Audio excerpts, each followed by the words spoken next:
Alors que le maire prononce un discours devant la police et la presse, les chiens se mettent à aboyer, indiquant que quelque chose ne va pas. Le Beagle se rend compte qu'il y a une bombe à l'intérieur et que l'intervention des démineurs est nécessaire pour la désamorcer. Soudain, les hommes ouvrent la boîte et trouvent un morceau de viande, un cadeau de l'American Pork Association. Réalisant que son hypothèse était erronée, le chien quitte la salle, la tête basse, et les autres animaux se moquent de lui. Après avoir retiré son uniforme, il finit par être capturé par un employé du chenil. À l'intérieur de la prison, un chien étrange affirme qu'il y a un vétérinaire et que tout le monde devrait s'enfuir dès que possible. Bar Sinisté tente d'entrer dans un laboratoire de recherche, mais le gardien de sécurité l'arrête car l'endroit est fermé. Cependant, l'homme montre sa carte d'accès libre et un type arrive qui prétend pouvoir entrer car il est la personne la plus importante de l'entreprise. Après avoir pris l'ascenseur, Simon entre dans un chenil où se trouvent divers animaux, dont un chien au pelage de jaguar. C'est là qu'il mène ses expériences nocturnes, qui sont interdites. Le scientifique demande à son assistant, Domo, de capturer un nouveau chien pour l'expérience, et l'homme choisit un chien de race mixte. Le docteur prépare une énorme seringue contenant de l'ADN humain et s'approche du chien, qui lui éternue au visage. Soudain, l'animal saute sur les panneaux, détruisant les boutons tout en fuyant Domo. Il saute au sol et est encerclé par les scientifiques, mais parvient à sauter sur une étagère, renversant tous les flacons et les liquides qui s'y trouvent. Le chien se retrouve alors baigné dans toutes les substances chimiques qui s'y trouvaient, provoquant une explosion. Une énergie mystérieuse traverse son corps et il s'enfuit à toute vitesse, ouvrant un trou dans la porte. Au même moment, un panneau s'effondre soudainement, frappant le docteur de plein fouet. Alors que le chien errant cherche des restes de nourriture dans la rue, il est interrompu par d'autres chiens qui le menacent. Soudain, les animaux se mettent à le poursuivre, mais une voiture arrive et renverse le Beagle. Au volant du véhicule se trouve Dan, le gardien de sécurité du laboratoire, qui examine le chien et conclut que tout va bien. Quand il remarque que l'animal ne porte pas de collier, il décide de le ramener chez lui sans remarquer que l'impact de l'accident a cabossé la carrosserie de sa voiture, même s'il n'a pas blessé le Beagle. Jacques est un adolescent qui déteste l'école et falsifie des certificats médicaux en prétendant être malade. Dan est le père du garçon et l'appelle dans le jardin pour lui montrer le chien qu'il a trouvé dans la rue, qu'ils ont appelé Chouine. Le garçon est en colère contre l'arrivée d'un animal de compagnie car il estime que son père ne devrait pas s'en occuper, étant donné qu'il a déjà la responsabilité de s'occuper de plusieurs animaux. De plus, le garçon pense qu'il n'aimera pas le chien car les animaux salissent beaucoup. Après s'être endormi, le Beagle se souvient des paroles du scientifique qui affirme avoir combiné des brins d'ADN spécifiques qui lui confèrent la vitesse d'un guépard, la capacité de voler comme un aigle et le poids d'un éléphant.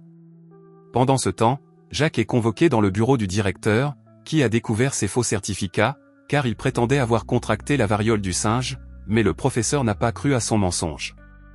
Dans sa nouvelle maison, Chouine trouve une boîte de conserve dans le placard. Quand il la prend dans sa gueule, il utilise tellement de force que la boîte explose et que des morceaux de nourriture sont projetés contre les murs. Après cela, le facteur arrive sur les lieux et le chien se prépare à aboyer, alors le garçon commence à le provoquer, faisant aboyer l'animal plus fort, ce qui brise la vitre de la fenêtre et les lunettes du professionnel. Peu après, Underdog sent l'odeur d'une balle de tennis, se glisse sous le canapé et utilise tellement de force que le meuble est projeté en l'air, détruisant plusieurs objets dans le salon. Plus tard, Jacques revient et trouve la maison détruite, s'inquiétant de la réaction de son père. Le garçon demande des restes de nourriture sur la porte de l'évier et le chien répond que c'était un accident. Quand il entend une voix, le jeune homme est confus et demande à nouveau, surprenant son animal de compagnie lorsqu'il se rend compte qu'il a été compris. Jacques sort de la maison et Chouine le poursuit, pensant que le jeune homme est le problème puisqu'il sait parler aux animaux. Sur la place de la ville, une jeune fille nommée Molly rencontre les deux amis, réalisant que le jeune homme parle tout seul. Elle aussi a un chien nommé Polly qui court vers sa maîtresse, laissant le jeune homme ébloui par sa beauté. Après le départ de Molly, Jacques lance un disque à son chien pour qu'il le rapporte et se rend compte qu'il le fait à grande vitesse et qu'il flotte même dans les airs, laissant le jeune homme impressionné. Peu après, le chien fait l'étalage de son super oui en écoutant tout ce que les gens disent dans le parc. De plus, il entend Polly appeler à l'aide et croit que deux garçons essaient de lui voler son sac à dos, alors il court rapidement pour sauver la jeune fille. Pendant le trajet, Underdog commence à flotter entre les voitures dans la rue, les esquivant habilement. Cela l'amène à faire irruption dans un bureau et à voler accidentellement le sandwich d'une femme. Malgré cela, Underdog parvient à arriver sur les lieux du crime où il heurte une poubelle, faisant voler le couvercle au visage de l'un des voleurs. l'animal est projeté contre un matelas, qui l'emmène sur une échelle de secours, le faisant tomber sur l'autre voleur qui tente de se libérer mais frappe son complice avec l'échelle. L'appareil photo volé est projeté en l'air, puis Schwinn le ramasse et le rend à Molly tandis que les autres sont jetés à terre. Dans la confusion, il finit par prendre une photo de lui-même, que la jeune fille utilise pour la montrer à la police. Soudain, Dan arrive à la maison, mais celle-ci est encore en désordre, alors Jack décide de le distraire pendant que son animal domestique range. Dans la cour, l'homme remarque que la vitre de la fenêtre est cassée, alors il décide d'entrer et trouve toute la saleté cachée sous le tapis.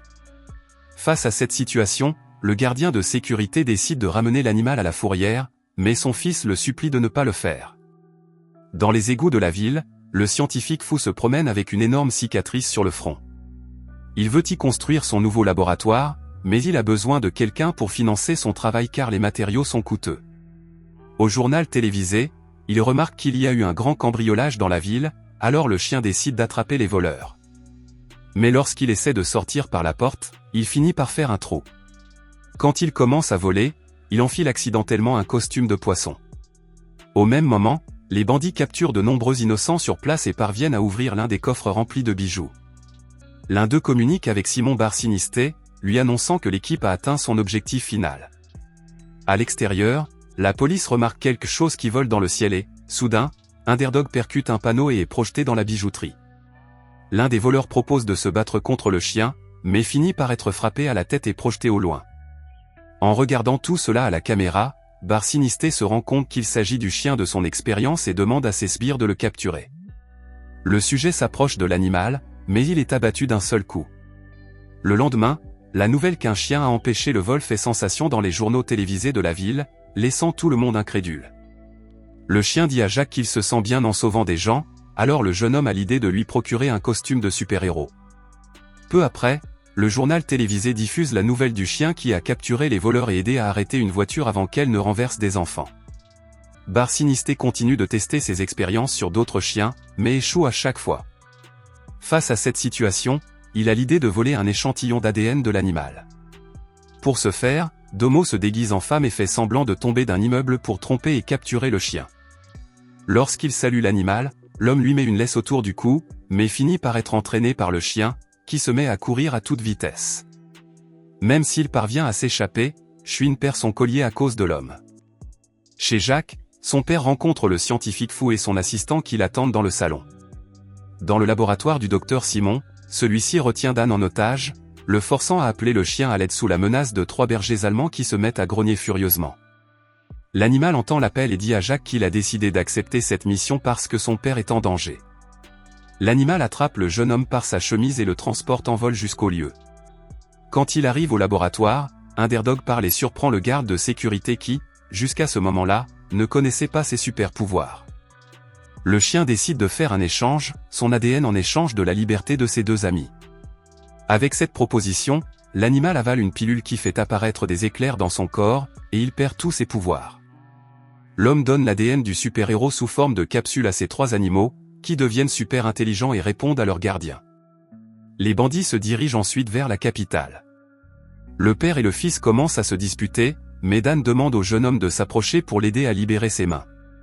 De plus, les journaux télévisés diffusent déjà la nouvelle de la capture du maire.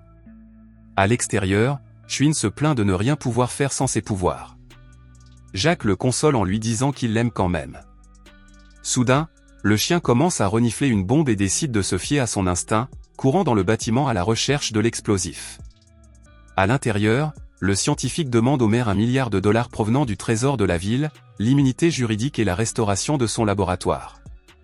Schwinn entre dans les tuyaux et finit par tomber sur un globe géant, qui commence à rouler dans les escaliers vers les méchants, mais heurte le maire. Underdog percute alors le méchant, faisant tomber plusieurs pilules de sa poche. Le chien est assommé après la collision et les chiens se préparent à l'attaquer. Cependant, un éclair traverse son corps et il retrouve ses pouvoirs après avoir avalé l'une des pilules. Il frappe l'un des bergers allemands et esquive facilement les autres, s'enfuyant rapidement de la scène car il doit aller chercher la bombe sur le toit. Au sommet de la tour, Molly est découverte par Domo, qui l'attache à la balustrade du bâtiment avec son compagnon. Underdog commence à leur parler, les convainquant de se retourner contre Simon et d'attaquer le docteur. Bar Sinisté active alors le minuteur de la bombe qui explosera dans moins de 2 minutes. Le chien sort rapidement du bâtiment et demande à Jacques de lui donner son uniforme de super-héros. Au même moment, le maire parvient à quitter les lieux. À moins d'une minute de l'explosion de la bombe, Underdog parvient à libérer Molly et son chien, puis emporte les explosifs dans le parc. Alors que des dizaines de personnes s'approchent du chien, celui-ci creuse un énorme trou et emporte les explosifs au fond du tunnel. Cependant, le dispositif explose juste au moment où Schwinn se trouve à l'intérieur du tunnel. Il vole rapidement, essayant d'esquiver les parois du trou, et parvient à s'échapper juste au moment où l'explosion atteint la surface. Soudain, le chien ouvre les yeux et tout le monde se réjouit qu'il soit encore en vie. De son côté, Dan emmène Bar Sinisté dans sa cellule, qui sera voisine de celle de son assistant, ce qui le met en colère. Underdog dit alors au revoir à Polly afin de pouvoir partir pour une autre mission.